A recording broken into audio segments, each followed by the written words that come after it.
여러분 안녕하십니까? 헌법재판소 현직 공무원이 선관위의 투표용지 미교부 사건으로 헌법재판소 직원들도 술렁이고 있다면서 선관위 투표용지 부족 사태가 일어난 이후에 보니 헌법재판소는 대한민국에 큰 죄를 지었다고 밝혔습니다. 이현재 공무원은 헌법재판소마저 선관위의 꼼수를 합법이라고 해주니 선관위의 간이 배 밖으로 나왔다면서 이제 선관위 부정선거를 밝히기 위해 계엄을 했던 윤석열 대통령에 대한 탄핵이 무효라는 재심이 청구된다면 헌법재판소의 입장은 아주 난처해질 것이라고 말했습니다. 또 보수 재건인이 합리적 보수니 운운하는 한동훈 지지자들이 6월 12일 국민의힘 당사 앞에서 소위 장동혁 공개 처형식을 갖겠다고 선동하는 등 도를 넘은 한동훈 빠들의 행태가 무리를 빚고 있습니다. 이런 소식들과 함께 행동하는 자유우파 시민운동가인 오상종 자유대한호국단장이 자신은 탄핵 주도 세력에게 우파 정당을 넘겨주지 않기 위해서라도 장동혁 국힘 대표의 치열한 싸움에 동참하겠다고 밝힌 소식도 전해드리겠습니다. 먼저 이윤성 헌법재판소 사무관은 자신의 SNS 게시글을 통해 이번 선관위의 투표지 미교부 사건으로 헌법재판소도 명예의 먹칠을 하게 됐다. 이번 선관위 투표지 미교부 사건에 대해 헌법재판소 직원들도 술렁이고 있다. 설마 그런 조직이었을지는 몰랐다고 하는 분위기다라면서 헌재 내부 분위기를 전달했습니다. 이어서 선관위는 감사원이 선관위에 대해 감사를 한 것이 헌법상 독립기관에 대한 것으로서 선관위 독립성을 침해해 권한을 침해한다는 권한쟁의를 냈었고 헌법재판소는 이를 인용해 앞으로 감사원이 선관위를 감사하지 못하게 했다고 밝혔습니다. 이와 함께 안 그래도 선관위는 판사가 중앙선관위부터 모든 각급 선관위원장을 맡고 있기에 판사들을 믿고 일을 대충 처리하는 경우가 많았는데 헌법재판소는 65년 전 사건인 3.15 부정선거 이야기를 하며 정부가 선관위를 감사하는 것은 선관위의 독립성을 침해하는 것으로서 위헌이라고 했다고 말했습니다. 이 사무관은 이어서 다음과 같이 밝혔습니다. 정부가 나서서 부정선거를 할 때는 선관위의 독립성이 중요하겠지만 지금처럼 선관위가 법원을 믿고 비리와 부실, 건무태만, 부정을 저지르고 있을 때에는 시각을 바꾸어 감사가 필요하다고 판단해야 했다. 헌법재판소 스스로도 기존 판례를 변경하며 시대 상황과 가치관, 법 감정이 바뀌었다고 말하기도 한다. 사전투표관리관 사인을 날인해야 한다는 공직선거법 규정이 있음에도 불구하고 선관위가 멋대로 법에 어긋나는 사전투표관리관 사인을 인쇄로 가름한다는 규정을 만들어 시행한 것도 헌법재판소는 2번이나 합헌이라고 판단을 했다. 그나마 나은 것은 두 번째 결정에는 2명의 재판관이 위헌 의견을 낸 것이다. 더 나아가서 윤석열 대통령 탄핵 사건에서 도태우 변호사가 서버검정 신청을 3번이나 했음에도 3번 다 기각했다. 이미 대법원의 판결이 있었기에 그것을 신뢰하고 대법원 판결의 효력을 인정하는 차원에서 기각했을 것이다. 그러나 대법원에서 있었던 2020년 총선의 선거재판에서 선관위는 망분리가 된다고 주장했고 법원은 선관위의 말만 믿고 판결을 했었지만 작년 10월 국정감사에서 허철훈 선관위 사무총장은 사전투표 기간에 망분리가 해제된다고 인정했다. 탄핵심판 변론에서 국정원 담당자가 나와서 선관위 서버 점검 결과를 이야기하며 망분리가 되지 않고 비밀번호가 1, 2, 3, 4, 5번이며 통합선거인 명부에 접근해서 수정이 가능하고 청인, 직인, 투표지 이미지를 훔쳐내어 가짜 투표지까지 만들 수 있다는 것을 밝혔음에도 불구하고 헌법재판소는 이것을 무시하고 서버 검정 신청을 기각하고 부정선거 가능성은 언급조차 하지 아니한 채 탄핵 인용 결정을 내렸다. 대법원은 선관위 서버 검정을 해보지도 않고 선관위에 망분리가 된다는 말만 듣고 선거소송을 기각했으므로 대법원의 총선 무효소송 기각 판결은 재심 사유가 있다. 그리고 선관위 부정선거를 밝히기 위해 계엄을 한 윤석열 대통령을 탄핵한 것도 재심 사유가 있다. 이윤성 사무관은 이처럼 조목조목 그동안 이 헌법재판소가 선관위를 비호했던 결정에 문제가 있었음을 지적하면서 선관위 투표용지 부족 사태가 일어난 이후에 보니 헌법재판소는 대한민국에 큰 죄를 지었다, 이렇게 단언했습니다. 그는 이어서 법원이 보호하고 국회도 함부로 못하는 선관위는 아무도 건드릴 수 없는 썩어 빠진 조직이었기에 감사원의 감사가 필요한 조직이었음에도 선관위 측의 주장을 헌법재판소는 인용했다. 이 결정은 2025년 2월 27일에 있었는데 이때에는 선관위의 1200건 부정채용이 잘 알려진 상황이었음에도 인용했다. 법에 어긋난 지침을 만들어 사전투표관리관 사인 날인을 인쇄로 가름한 것도 위헌 위법이라고 결정을 해야 했다. 헌법재판소마저 선관위의 꼼수를 합법이라고 해주니 선관위의 간이 배 밖으로 나왔다라고 비판했습니다. 그는 이어서 이제 선관위의 부정선거를 밝히기 위해 계엄을 했던 윤석열 대통령에 대한 탄핵이 무효라는 재심이 청구된다면 헌법재판소의 입장은 아주 난처해질 것이다. 최소한 서부 검정 신청은 받아들여 서부를 검증한 후에 판단을 해야 한다. 우리나라의 사법부는 참 못난 이들이 많다. 의사들에게는 노력하다 생긴 실수에도 아주 깐깐하게 굴며 징역형이나 엄청난 손해배상을 부과하지만 판사들 자기들의 실수나 자기들이 관리 책임이 있는 선관위의 실수와 위법에 대해서는 너무 관대하다. 우리나라의 사법부는 대대적으로 개혁할 필요가 있다. 너무 대접만 받고 남 위에 올라서서 남을 심판하는 일만 하다 보니 스스로를 자성하는 능력이 없어졌다, 이렇게 강조했습니다. 지금 이윤성 사무관이 밝힌 이 마지막 문장, 우리나라 사법부는 대대적으로 개혁할 필요가 있다. 너무 대접만 받고 남 위에 올라서서 남을 심판하는 일만 하다 보니 스스로를 자성하는 능력이 없어졌다. 아주 통렬한 지적이 아닐 수 없습니다. 사법부가 그런 경향이 아주 심하지만 그런 경향이 심한 곳이 어디 사법부 법원뿐이겠습니까? 요즘 한국 언론 하는 꼴들 보면 한국 언론도 마찬가지고 검찰이니 경찰이니 이런 조직들도 마찬가지라는 생각이 듭니다.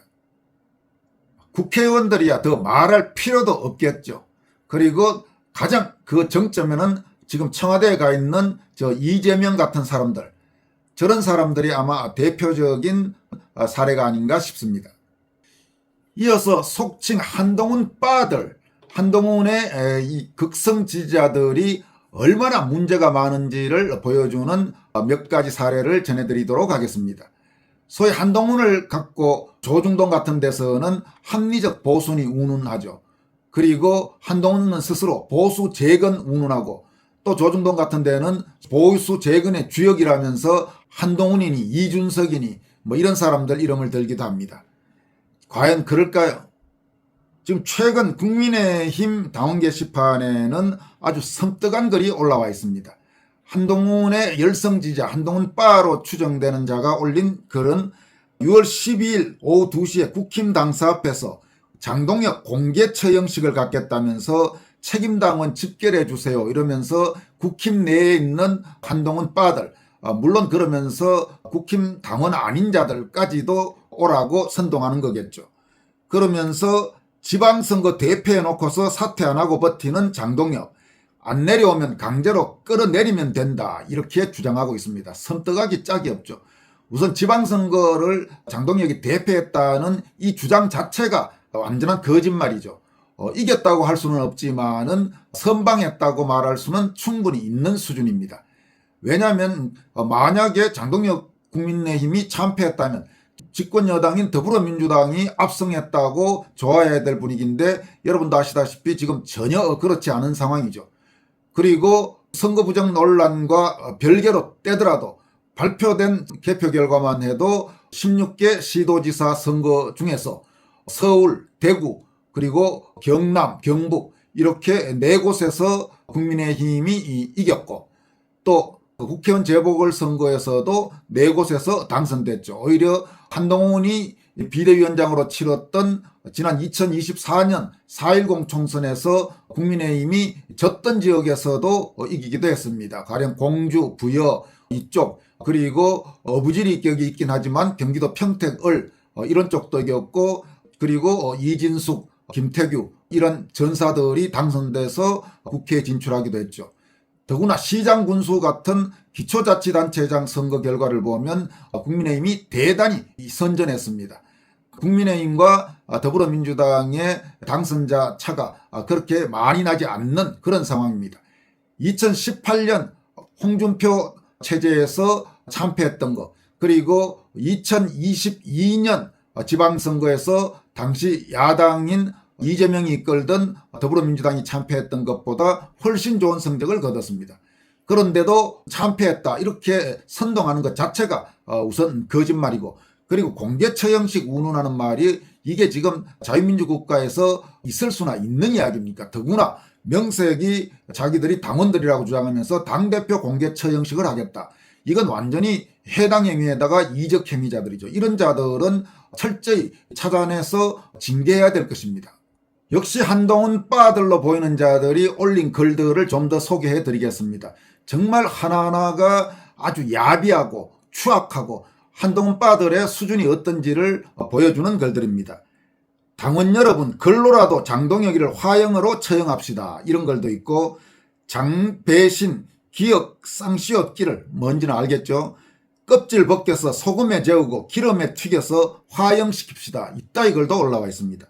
또 장배신 17% 능지처참에 화형시킵시다.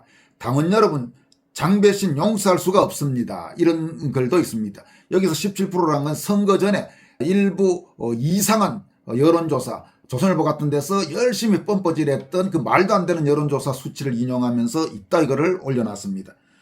그리고 보수의 배신자 장동혁을 능지처참에 화형시킵시다. 이런 글도 올라가 있습니다. 거의 그러니까 비슷한 종류의 인간 쓰레기 같은 자들이 올린 글이라고 할 수 있겠습니다.